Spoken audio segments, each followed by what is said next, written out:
to Real People, Real Matters. This is Diana Tulchinsky with my first guest, Pamela Hultgren. Pamela, please tell me, where did you grow up? I grew up right here in Glenview. Moved here when I was going into, I guess, 7th grade. So basically, I grew up in Glenview. And how did your parents influence you when you were young? My dad was a contractor, so I know my way around a toolbox, at least enough to get a few things done. My mom was a homemaker, but I had 5 brothers and sisters, so she was very busy. Oh, nice. And where did you go for high school? I went to Glenbrook South.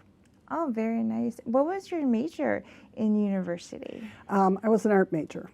Nice. And did you pursue that career, or why did you change to Eastern Arts? I did not pursue that career. My career was basically being an administrator. So I was an administrator in a local church for 20 years, and then national administrator for a national group called Ministry Mentors. Okay, tell me more about that. It was a group. We are no longer a group, but it was a group that originally got started with a local pastor in Glenview, Dr. Donald Fagerberg, who was trying to reach out to pastors who needed mentoring. And mentoring is different than coaching. Mentoring requires somebody who knows the field. And so I was in the background. How did you get started with Tai Chi? I started in Tai Chi in 1996, and like a lot of people, got to Tai Chi because of a physical issue. That issue being I had double foot surgery and was feeling fairly sedentary as that was healing, and felt like I needed some exercise. At that point, though, there was very little out there other than aerobics, and that didn't sound very comfortable on my poor little feet. So I, out of just randomly, got this Nutria extension catalog and saw Tai Chi. Had no idea what it was. Oh, nice. What type of psychological and physical attributes do Tai Chi, like, after a while? Like, what are the results? Results are difficult to measure because, like so many things in life, it depends on what you get in, you get out. And it is meant to be practiced daily. So if you practice daily, you will get daily results. If you practice once a week, of course, the results won't be as great. But there are a lot of health benefits to Tai Chi. Students, as I said, like myself, come for various reasons. They come because of poor balance. They come because of stress. They come because they've had some issue that they want to work on, and they just want to get a little bit more mobile. So flexibility is a big thing in Tai Chi. How long are typical sessions? Like, how would a beginner start with Tai Chi? Our classes are an hour long, but you can find classes all over. I would strongly recommend in-person classes because although you can do a lot online with YouTube, it's very difficult to learn Tai Chi or Qigong without an instructor guiding you with what you're doing and what you're doing right and what you're not doing so right. Is there a diet that usually comes along with it, or you just free We as you don't go? promote any particular diet or lifestyle, though both better diet and just better quality of life come along with the practice. But again, it's practice. And what's the difference between Qigong and Tai Chi? Qigong is basically a breath-driven exercise. So you use your breath to help move your body. Mm-hmm. Tai Chi is more a Qi, energy-driven art. And so it is a little bit different. One goes into the other, and then interestingly, they kind of go back to Qigong at higher levels. Can you tell me the philosophy behind Qigong, like who started this in Asia, or? It is thousands of years old. Thousands of years old. Tai Chi's patriarch is Cheng Seng Feng, who was on the beach somewhere or in probably in the forest, saw a snake, and saw a crane, and the crane was attacking the snake, and he saw the snake slither away. And it was the way the snake moved, the way the crane moved, that encouraged him to develop more Tai Chi. But Tai Chi Chuan has long been known as a martial art, which they use to help defend their families.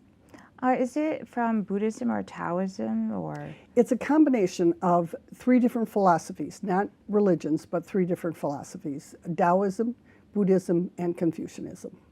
How do they see like part of nature? Like, are they part of nature, or are they like, like giving energy away, or in the movement?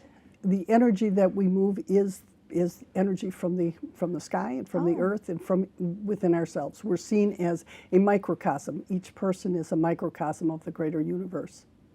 And do you have any artwork that you also casually do, like sumai?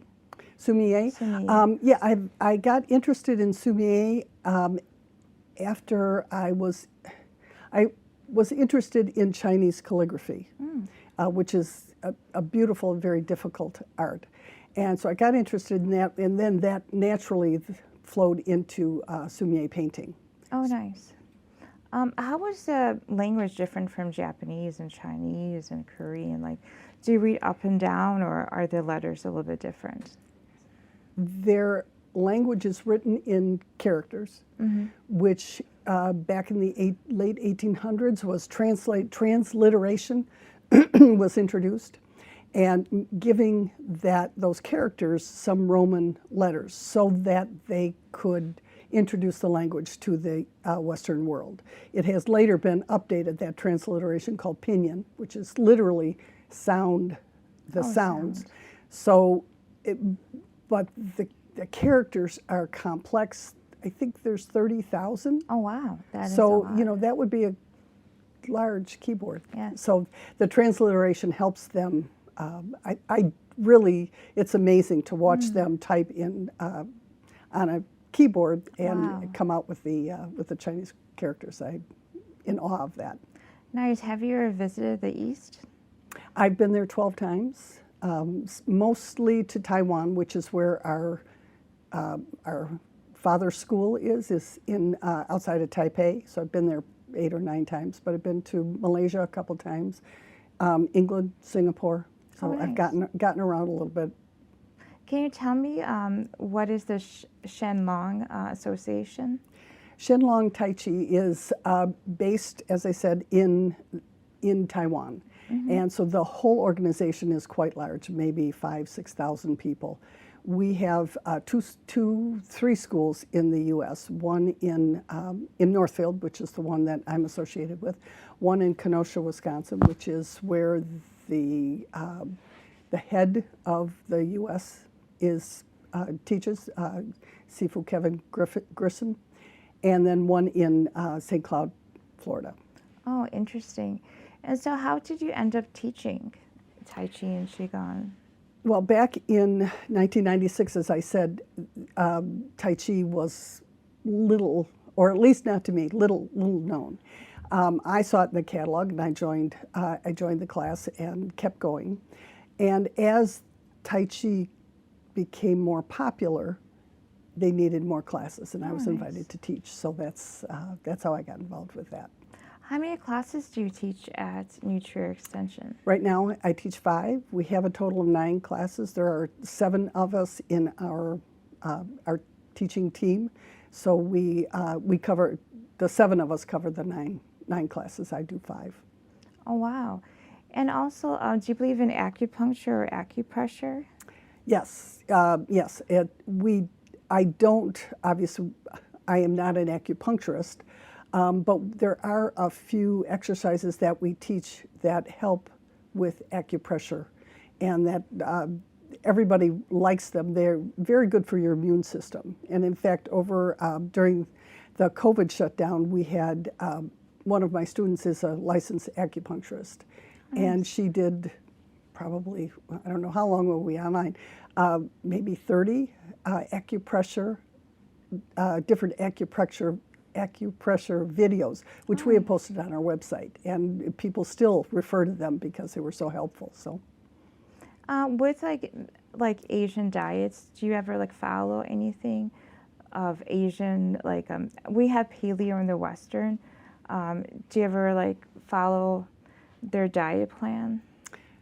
No, Tofu, all vegetables, kushi.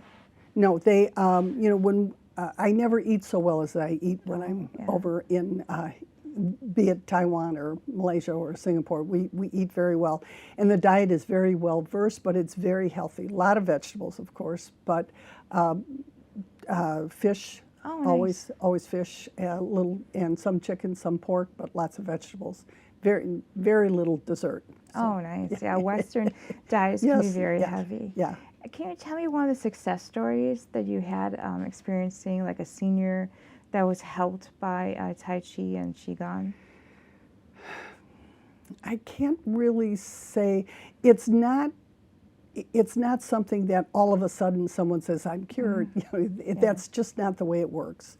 But a lot of my seniors, I have one group that I teach, which is called Gentle Tai Chi, which is basically for seniors or people who have recovering from something in particular. It's a little bit slower paced, but they will always tell me that they sleep better, that they're more relaxed, that they're getting around the house better, and they are some of the most faithful students Oh, nice. and some of the most engaged, and they practice because they can see the difference in their general health, their general well-being.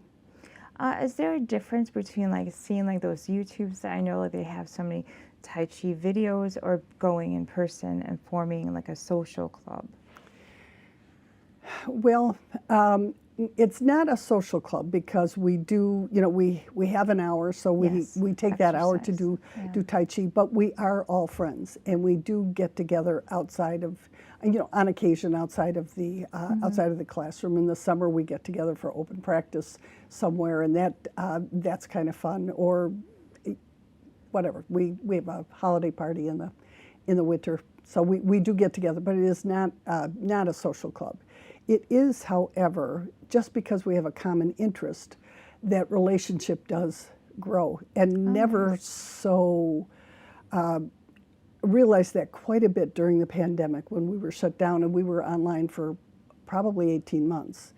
And during that shutdown, it was very clear how important that relationships and communities of people, how that is for our general well-being. Students thanked us over and over and over again for hosting them week in and week out.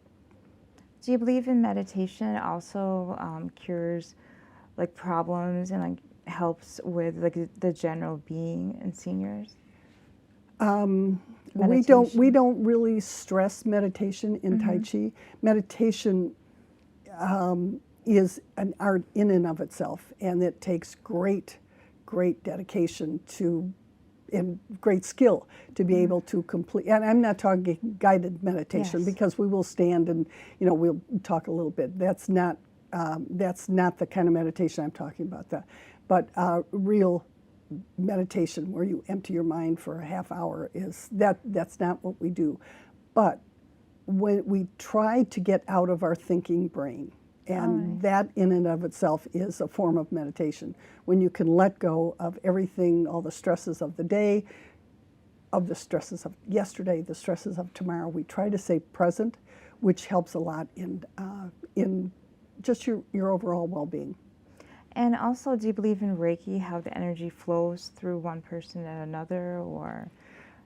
Again, I don't study Reiki, so I don't know exactly how they do that, but certainly I believe in energy flowing through the body, because that's exactly what we do. And do you have any plans to travel to the East again?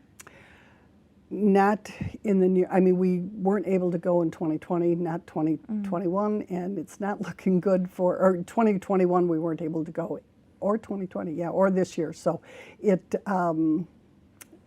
we always look forward to being together. When that'll be, I don't know. It just depends on. And do you have any plans to teach more classes at Nutria or anywhere else? I'm always trying to groom, or we're always trying to groom teachers to help. And if if someone is qualified and wants to teach another class, maybe during the day, we would certainly consider that.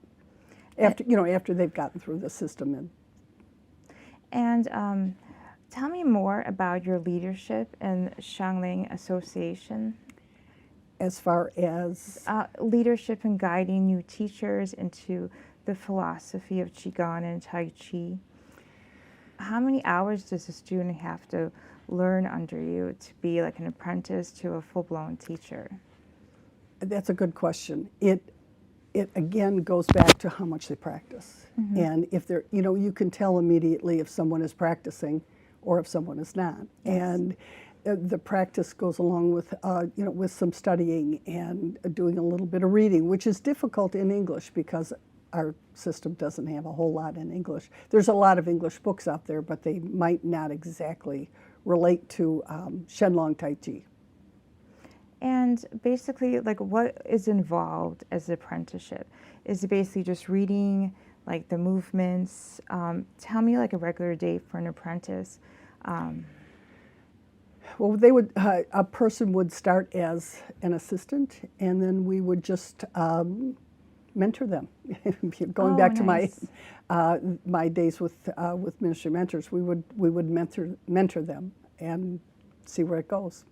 And how does your family support you in Tai Chi and Qigong? They have always been extremely supportive. My husband is wonderfully supportive. I have 5 grandchildren, Oh, nice. who one of which is extremely interested in Tai Chi, and another one is doing Taekwondo. So when he comes, he's 6. Both of those boys are 6, but we will always do Tai Chi together because they just are attracted to it, which I find very interesting, and I'll be very interested to see where it leads them in their life path. And how do you like the Glenview schools and the North Shore and the people that come in your classes? Do you see a difference between how long, like guidance they have? That's interesting because Tai Chi, in my opinion, I'm not at all prejudiced, of course, is good for absolutely everybody. Doesn't matter about your age. You should be at least 10 years old. When I talk about my grandkids, they just fly around on the floor, but they're interested in the art. But it's good for everyone.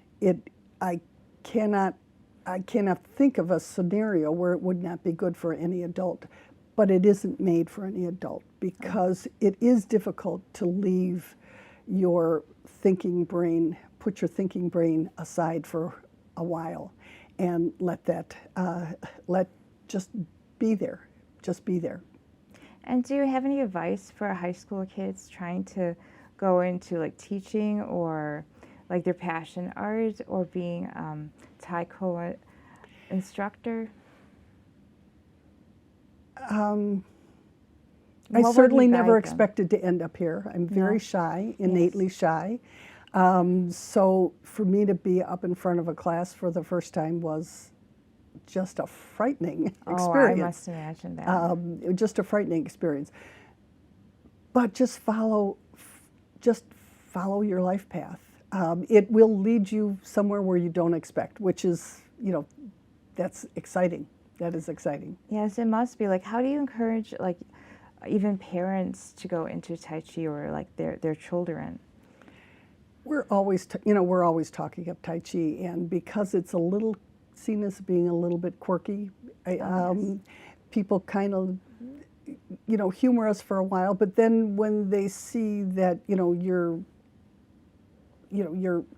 effort, improvement. Well, your improvement, your vitality, flexibility, balance. When they see that, they get a little bit more interested. Or if they have start to develop an issue with stress, balance. How was your first class teaching? Like, I understand you had some shyness, and how did you overcome that? The shyness, was a huge stumbling block for me because I wasn't sure that I could do it. I wasn't even sure that on my first class walking in by myself that was going to be okay. But I knew I needed to do something, so I was proactive enough to do that. But even walking into that first class, I was a little hesitant. Teaching the first class was a big step for me, and speaking in front of people has not always been something I've been comfortable with. And I think because of my passion for the art, and Tai Chi is an art, it isn't an exercise. Because an exercise is something that you can kind of do and check it off the list. Oh, I've done Tai Chi. Tai Chi is an art, and it takes a lot of, it takes practice. It just takes practice. As does talking in front of people, as you might know, yeah.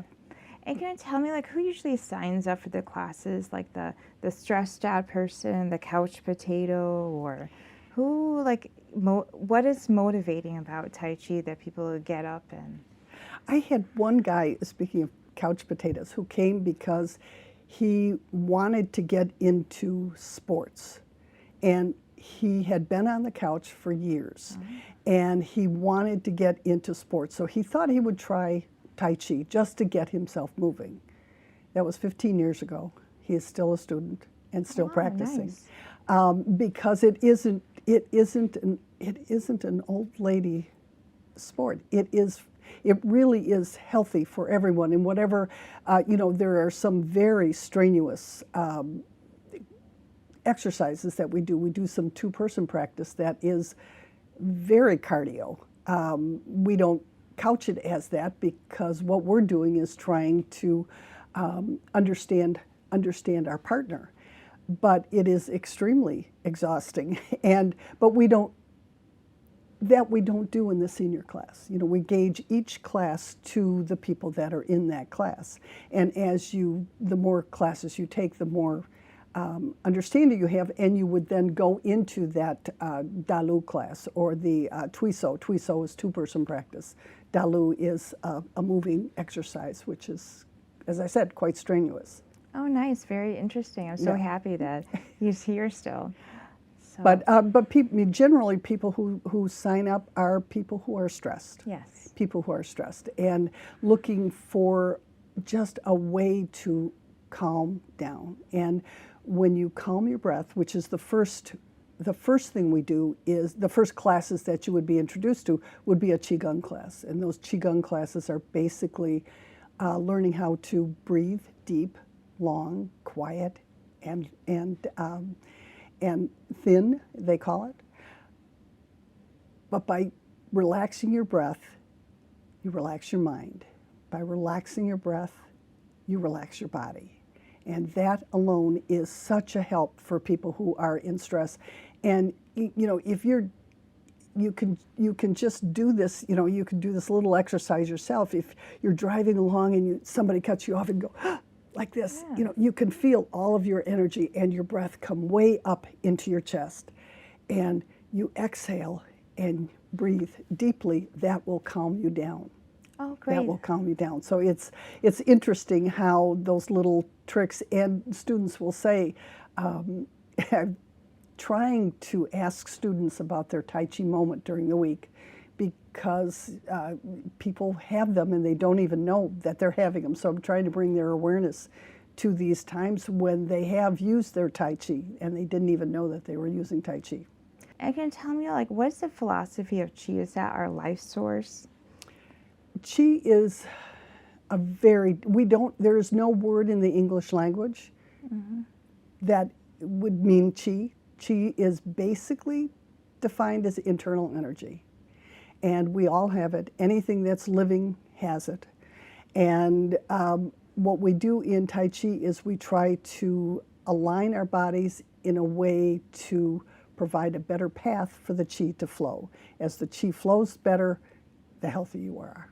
And like, like a lot of people call it karma and everything else, the yin yang. What is the philosophy between, can we change our karma? Can we change like our physical body with Tai Chi or Qigong, or is that basically? We talk a lot about yin yang in Tai Chi. We don't talk too much about karma because that's more Buddhist, of a Buddhist influence, but just the properties of yin yang Yes. are the properties of balance. And balance is something that we can all use in our lives. In the Western culture, we think of yin yang as being opposites. And when Yes. we think of the word opposite, we might think of competing forces. Yes. And that's not the way yin yang is described. It's two complementary forces working, or elements. Elements is a better word. Yes. Working together. And that's what we're trying to do in our body, is to find that balance between our body, our mind, and our spirit. And do you have any plans for the future to teach more, or put yourself on YouTube? No, I do not plan on being on YouTube. And teach more. I'm doing a lot of study right now, so that's occupying a lot of my time. So right now the 5 classes are plenty, and then I have like several different study groups that evolved from the pandemic, which again was a very helpful and very good outcome from the pandemic. And I think all of us are benefiting from, all of us within these study groups are benefiting from that. So I don't know that another class, but as I said, if someone comes to me, one of the assistants would come to me, or one of the other teachers, and say, "Hey, I've got some time. I'd like to do X." You know, we certainly would encourage that. Oh, great. Thank you, Pamela. Thank you for having me. I appreciate the opportunity to talk a little bit about Tai Chi. Thank you for watching Real People, Real Matters. This is Diana Tulchinsky with my guest, Pamela Hultgren. Please watch us again.